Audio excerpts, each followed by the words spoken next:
Alright, so with the Stanley Cup final going on, a lot of people probably aren't paying attention as much to the trades and signings going on, but we just had an absolute blockbuster take place today. In a massive 3-team deal, the Columbus Blue Jackets have acquired Ivan Provorov from the Philadelphia Flyers. The Los Angeles Kings were also involved in this deal for salary retention reasons, and I'll get into that in just a second. But first, if you'd consider subscribing and hitting the bell to turn the notifications on, and hitting the like button on the video, that'd be greatly appreciated, as we're on the road to 1,000 subs. Now, starting off with my hottest take of the video, the Columbus Blue Jackets. I personally think that this is not a good trade for them and that they made a pretty massive mistake in making this deal. This is obviously their GM Kekalainen making a last-ditch effort to try and save his job, as the Goudreau signing and Goodbranson signings obviously did not turn out as well as hoped, and the Blue Jackets were literally second last in the league last year because of their terrible defense, goaltending, all-around depth. Pretty much every problem they could have had, they had it. Now, don't get me wrong, I think Provorov is a great young defenseman, but this team is still nowhere near playoff contention, and giving up futures as a rebuilding team is just not the best move, as they gave up a first-round pick in the stacked 2023 draft class, as well as a second-round pick in the next year's draft, 2024. Now, to be fair, that first-round pick, which was coincidentally Los Angeles' first-round pick, they did get for Korpisalo and Gavrikov to expiring contracts, so the asset management overall is not bad. However, I think it would have been much more beneficial for them to actually draft players with those picks and fully commit to this rebuild that they're in. And no matter what your team identifies as, if you're 31st overall in the league, you're rebuilding. Okay. Now, for some people, it may be hard to call this a loss for them, as they technically did get the best player in the entire trade. I would still consider it a loss, as that first and second round pick could be well used to draft. And as I mentioned before, they are nowhere near contention, with neither of their goalies being anywhere near a 900 save percentage last year, and neither their forward or decor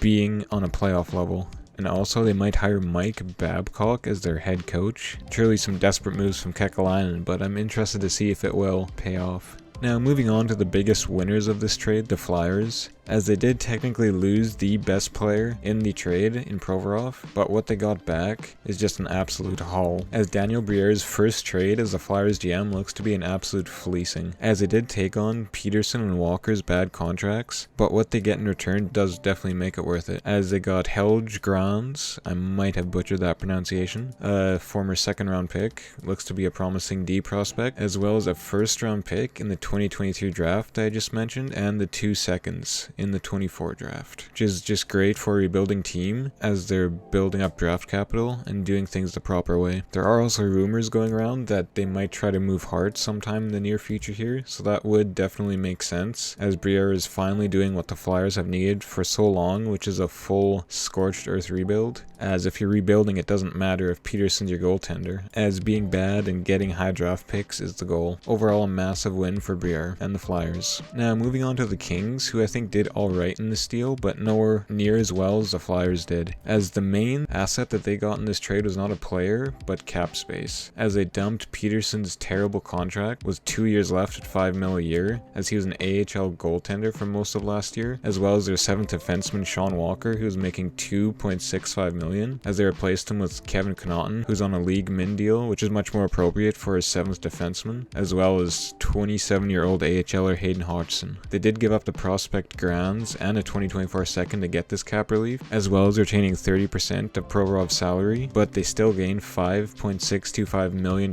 in cap space overall, so definitely not a terrible deal for the Kings, as they get the cap space that they needed. But yeah, those are my thoughts on this deal. Feel free to leave a comment down below what you thought of it, if I'm absolutely off base, or you think I'm somewhat in the right with these opinions, and feel free to like and sub on your way out. Peace.